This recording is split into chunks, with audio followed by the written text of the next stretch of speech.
ചുരുങ്ങിയ കാലയളവിൽ ജനഹൃദയങ്ങളിൽ ഇടം പിടിച്ച ഓറിക്സ് ബിൽഡേഴ്സിന്റെ ബ്രാൻഡ് അംബാസിഡറായി നടി ഭാവന ചുമതലയേറ്റു. ഓറിക്സ് ബിൽഡേഴ്സിന്റെ തൃശൂരിലുള്ള ഓഫീസിലെത്തി ഭാവന കരാറിൽ ഒപ്പുവെച്ചു. Oryx builders chairman Ajith Pooloth, managing director Balachandran, director Ajith Kumar എന്നിവർ സന്നിഹിതരായിരുന്നു.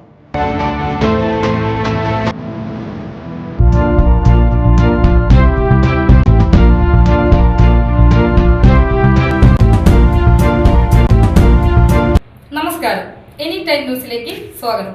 ഞാൻ നിബി രാജേഷ്. ഓട്ടോറിക്ഷ തൊഴിലാളികളെ ചേർത്തുപിടിച്ച് ഓട്ടുപാറയിലെ ഒരു പാത്രക്കട.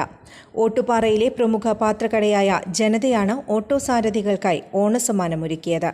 ഓട്ടോയ്ക്കൊരു ഓണക്കോടി എന്ന പരിപാടി ഓട്ടുപാറയിലെ ജനത പാത്രക്കടയിൽ വെച്ച് നടന്നു.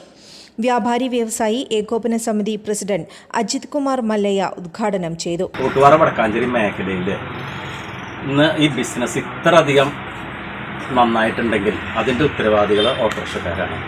സംഗതി മാർഗതടസ്സത്തിനൊക്കെ ഞങ്ങൾ പറഞ്ഞാൽ പോലും ഒരു കസ്റ്റമർ കടയിൽ കയറുമ്പോൾ തന്നെ സ്വാഭാവികമായിട്ട് ആ കസ്റ്റമർ പറയും. ഒരുപക്ഷെ ഓട്ടോറിക്ഷക്കാരനായിട്ട് പരിചയമുണ്ടെങ്കിൽ ചോദിക്കും, ഇങ്ങനെ എനിക്ക് സാധനങ്ങൾ മേടിക്കണം എന്ന് പറയുമ്പോൾ ഓട്ടോറിക്ഷക്കാർ സ്വാഭാവികമായിട്ട് പറയും, നമുക്കൊരു കാര്യം ചെയ്യാം, റോയുടെ കടയിൽ പോകാം, അവിടെ അത്ര നല്ല എല്ലാ സാധനങ്ങളുണ്ട് എന്നൊക്കെ പറയും. അല്ലെങ്കിൽ മറ്റേതെങ്കിലും സ്ഥാപനക്കാർ അങ്ങനെ ഓട്ടോറിക്ഷക്കാർ കറക്റ്റായിട്ടുള്ള ആ സ്പോട്ടിലേക്ക് എത്തിക്കുന്ന വളരെ കൃത്യമായി ചെയ്യുന്നതാണ്. ഞാൻ റോയായിട്ട് സംസാരിച്ചു, റോയ് പറഞ്ഞതാണ്. കാരണം എന്ന് പറഞ്ഞാൽ ഞാൻ കഴിഞ്ഞ കുറച്ച് വർഷങ്ങളായി ഞങ്ങൾ എല്ലാ കൊല്ലം ഇവിടെ വരാറുണ്ട്. ഒരു വർഷം ഇതേമാതിരി തന്നെ ആ കോവിഡിൻ്റെ സമയത്താണ് എനിക്ക് തോന്നുന്നത് വേപ്പറൈസ് ചെയ്യാനുള്ള സാധനങ്ങൾ ഓട്ടോറിക്ഷക്കാർക്ക് കൊടുത്തു. പിന്നത്തെ ഒരു വർഷം സ്കൂൾ കുട്ടികൾക്കായിട്ട് സ്കൂളും മറ്റേ ബാഗും ബുക്കും എല്ലാം കൊടുത്തിട്ടുണ്ട്. ഇന്ന് അതിന്ന് വ്യത്യസ്തമായിട്ടാണ് ഓണക്കോടിയാണ് കൊടുക്കുന്നത്. അങ്ങനെ ഒരു വിഭാഗത്തെ ചേർത്ത് നിർത്തിക്കൊണ്ട് വളരെ നല്ല രീതിയിൽ ബിസിനസ് കൊണ്ടു നടക്കുന്നത്. ഞാൻ പലപ്പോഴും ജനതാ ഗ്രൂപ്പിനെ കുറിച്ച് പറയുന്നതാണ്, ജനകീയരാണ് ഇവർ. കാരണം എന്ന് പറഞ്ഞാൽ ജനങ്ങളുടെ എല്ലാ കാര്യങ്ങളും മനസ്സിലാക്കിക്കൊണ്ട് അതിനനുസരിച്ച് കച്ചവടം ചെയ്ത് ഇന്ന് നല്ല അഭിവൃദ്ധി എത്തിയിരിക്കുന്ന ഗ്രൂപ്പാണ് ജനതാ ഗ്രൂപ്പ്. കാരണം എല്ലാ മേഖലയിലും സ്വർണ്ണ മേഖലയുണ്ട്, സൂപ്പർ മാർക്കറ്റ് ഉണ്ട്, അതുമായി തന്നെ ടോറി ഉണ്ട്, അങ്ങനെ എല്ലാ മേഖലയിലും വളരെ സത്യസന്ധമായി ഈ സ്ഥാപനം നടക്കണം. കാരണം ഒന്നോ രണ്ടോ തലമുറയായിട്ട് ഈ ബിസിനസ് നടക്കണം എന്നുണ്ടെങ്കിൽ അത് വിശ്വസ്തരായി ജനങ്ങൾക്ക് വിശ്വസ്ത ഉണ്ടെങ്കിൽ മാത്രമേ ഒന്നോ രണ്ടോ തലമുറയിലേക്ക് ഈ സ്ഥാപനം നീങ്ങുള്ളൂ. നഗരസഭാ കൗൺസിലർ PN വൈശാഖ്, വ്യാപാരി വ്യവസായി ഏകോപന സമിതി secretary PN Gokulan, treasurer PP Abdul Salam, proprietor advocate Roy Francis, manager Shaju എന്നിവർ സംസാരിച്ചു. വടക്കാഞ്ചേരിയിലെ ഈ ജനകീയ സർവീസ് എന്ന് പറയുന്നത് എവിടെയാണെങ്കിലും അത് ഓട്ടോറിക്ഷ തന്നെയാണ്. ജനകീയ വാഹനം സാധാരണക്കാരന് ഏറ്റവും അധികം ബന്ധപ്പെട്ട് അത് ആശുപത്രിയിലേക്ക് പോകുന്ന കാര്യങ്ങളാണെങ്കിലും ശരി, മറ്റ് പർച്ചേസുകളിലേക്ക് പോകുമ്പോഴും എല്ലാം ഏത് വീട്ടിലും ഓട്ടോറിക്ഷക്കാരുമായിട്ടൊരു ബന്ധം എല്ലാ വീട്ടുകാരും കാത്തു സൂക്ഷിക്കുന്നുണ്ട്. കാരണം ഏത് സാധാരണക്കാരനും ഏത് അത്യാവശ്യത്തിനും വിളിച്ചാൽ ഓടി വരുന്നത്, ഒരു ആക്സിഡന്റ് ഉണ്ടായാൽ അവിടെ ആദ്യം എത്തുന്നതും ആളെ ആശുപത്രിയിലേക്ക് എത്തിക്കുന്നതൊക്കെ ഓട്ടോറിക്ഷക്കാരാണ്. ആ ജനകീയമായിട്ടുള്ള ആളുകളെ ഓട്ടോറിക്ഷക്കാരെ കൃത്യമായി അഡ്രസ്സ് ചെയ്യുന്ന ഒരു സ്ഥാപനം എന്ന് പറഞ്ഞാൽ അത് ജനതയാണ്. ജനത ഹോം അപ്ലയൻസ് തന്നെയാണ്. റോയറിൻ്റെ നേതൃത്വത്തിൽ എല്ലാ വർഷവും കോവിഡ് സമയത്ത് വേപ്പറൈസറും, കഴിഞ്ഞ വർഷം ഓട്ടോറിക്ഷക്കാരുടെ മക്കൾക്ക് പഠനത്തിന് വേണ്ട കിറ്റുകൾ വിതരണം ചെയ്തു. അങ്ങനെ ഓരോ വർഷവും വ്യത്യസ്തമായിട്ട് ഓരോ കാര്യങ്ങൾ വളരെ കൃത്യമായിട്ട് ചെയ്യുന്ന പ്രിയപ്പെട്ട റോയറിന് ഇനിയും ഒരുപാട് കാര്യങ്ങൾ ചെയ്യാൻ സാധിക്കട്ടെ. വടക്കാഞ്ചേരിയിലെ സാധാരണക്കാരായ ഓട്ടോറിക്ഷ തൊഴിലാളികൾക്ക് ഏറ്റവും വലിയൊരു അനുഗ്രഹം കൂടിയാണ് ജനത. സേവന രംഗത്ത് വടക്കാഞ്ചേരിയിൽ ഒരു വ്യത്യസ്തമായ മേൽവിലാസം സ്ഥാപിച്ച ഒരു ഗ്രൂപ്പാണ് ജനത.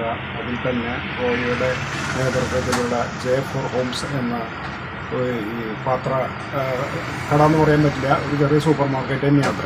ഒരുവിധം എല്ലാ സാധനങ്ങളും ലഭിക്കുന്ന, പച്ചക്കറി പലചരക്കോ ഒഴിച്ച് ബാക്കിയുള്ള എല്ലാ സാധനങ്ങളും ലഭിക്കുന്ന ഒരു പ്രസ്ഥാനമായി വളർന്നുകൊണ്ടിരിക്കുകയാണ് ഈ J4 ഹോംസ് റോയുടെ നേതൃത്വത്തിലുള്ള ജനത സ്റ്റോഴ്സ്.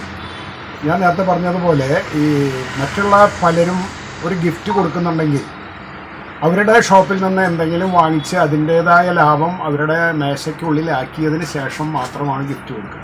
നേരെ മറിച്ച് യാതൊരു ലാഭേച്ഛ കൂടാതെ സേവനം മാത്രം മനസ്സിൽ കരുതിക്കൊണ്ട്, മറ്റുള്ളവരുടെ ഉന്നമനം മാത്രം മനസ്സിൽ കരുതിക്കൊണ്ട്, അതുപോലെ ഞാൻ സമ്പാദിക്കുന്ന സംഖ്യയിൽ നിന്ന് നല്ലൊരു ശതമാനം മറ്റുള്ളവർക്ക് കൂടി ഉപകാരപ്പെടട്ടെ എന്നുള്ള ചിന്തയോടുകൂടി എല്ലാ കൊല്ലവും നടത്തി വരുന്ന ഈ ഓണത്തിന് കൊടുക്കുന്ന ഇത്തരത്തിലുള്ള സമ്മാനങ്ങൾ ഈ കൊല്ലം വടക്കാഞ്ചേരി, ഓട്ടുപാറ, അതേപോലെ തന്നെ ആറങ്ങോട്ടുകര, ദേശമംഗലം, പാർലിക്കാട് മേഖലയിലെ എല്ലാ ഓട്ടോ ഡ്രൈവർമാർക്കും എല്ലാ ദിക്കിലേക്കും നമ്മളെ കൊണ്ടു നടക്കുന്ന സാരഥികളുടെ ഓണം ഗംഭീരമാകുന്നതിന് വേണ്ടി അദ്ദേഹം ഒരു ഓണക്കോടി, ഓണത്തിന് ഓണക്കോടി തന്നെയാണല്ലോ പ്രധാനം. അപ്പോൾ ആ ഓണക്കോടി കൊടുത്തുകൊണ്ട് ഈ കൊല്ലവും സാമൂഹ്യ സേവന രംഗത്ത് വെന്നിക്കൊടി നാട്ടിക്കൊണ്ട് റോയിയുടെ കൂടെയുള്ളവരും മുന്നോട്ട് പോവുകയാണ്. ഇന്ന് ഇവിടെ നമ്മൾ കൂടിയിരിക്കുന്നത് നമ്മൾ വർഷം തോറും സമൂഹത്തിന് ഏറ്റവും അത്യന്താപേക്ഷിതമായ ഒരു സമൂഹമാണ് ഓട്ടോറിക്ഷ തൊഴിലാളികൾ, ഓട്ടോറിക്ഷ സാരഥികൾ എന്ന് പറയാനാണ് എനിക്കിഷ്ടം. അവരാണ് നമ്മുടെ വ്യാപാര മേഖലയ്ക്ക് ഉണർവ് നൽകുന്നത് എന്ന് ഞാൻ പറയും. കാരണം എന്നെ സംബന്ധിച്ചിടത്തോളം ഏറ്റവും കൂടുതൽ വ്യാപാരം തരുന്ന, ഏറ്റവും കൂടുതൽ ആളുകളെ നമുക്ക് എത്തിച്ചു തരുന്ന, നമ്മളോട് എന്നും ചേർന്ന് നിൽക്കുന്ന, അതുകൊണ്ട് തന്നെ നമ്മൾ അവരോടും ചേർന്ന് നിൽക്കുകയാണ്. അതുകൊണ്ട് തന്നെ കഴിഞ്ഞ കുറേ വർഷങ്ങളായി നമ്മൾ എന്തെങ്കിലും ഒരു ഗിഫ്റ്റ്, നമ്മളെ കൊണ്ടാവുന്ന ഒരു ഉപഹാരം, ഒരു ചെറിയൊരു സമ്മാനം എല്ലാ വർഷവും കൊടുക്കുന്നതിൻ്റെ ഭാഗമായി ഈ വർഷം ഓണത്തോടനുബന്ധിച്ച് നമ്മൾ ഓട്ടോയ്ക്ക് ഒരു ഓണക്കോടി എന്നാണ് പേരിട്ടിരിക്കുന്നത്. ഓട്ടോറിക്ഷക്കാരനല്ല, ഓട്ടോയ്ക്കാണ് ഓണക്കോടി. അപ്പോൾ ഓട്ടോയ്ക്ക് ഒരു ഓണക്കോടി എന്ന് പറയുന്നൊരു പദ്ധതിയാണ് ഇന്ന് ഉദ്ഘാടനം ചെയ്യാൻ നമ്മുടെ പ്രിയങ്കനായ അജിത് മല്ലയുടെ എത്തിയിട്ടുള്ളത്. News desk any time news. കൂടുതൽ വാർത്തകൾക്ക് ഞങ്ങളുടെ ചാനൽ സബ്സ്ക്രൈബ് ചെയ്യുക. ഫേസ്ബുക്ക് ഫോളോ അപ്പ് ചെയ്യുക. വാർത്തകൾ വേഗത്തിലറിയാൻ എനി ടൈം ന്യൂസ്.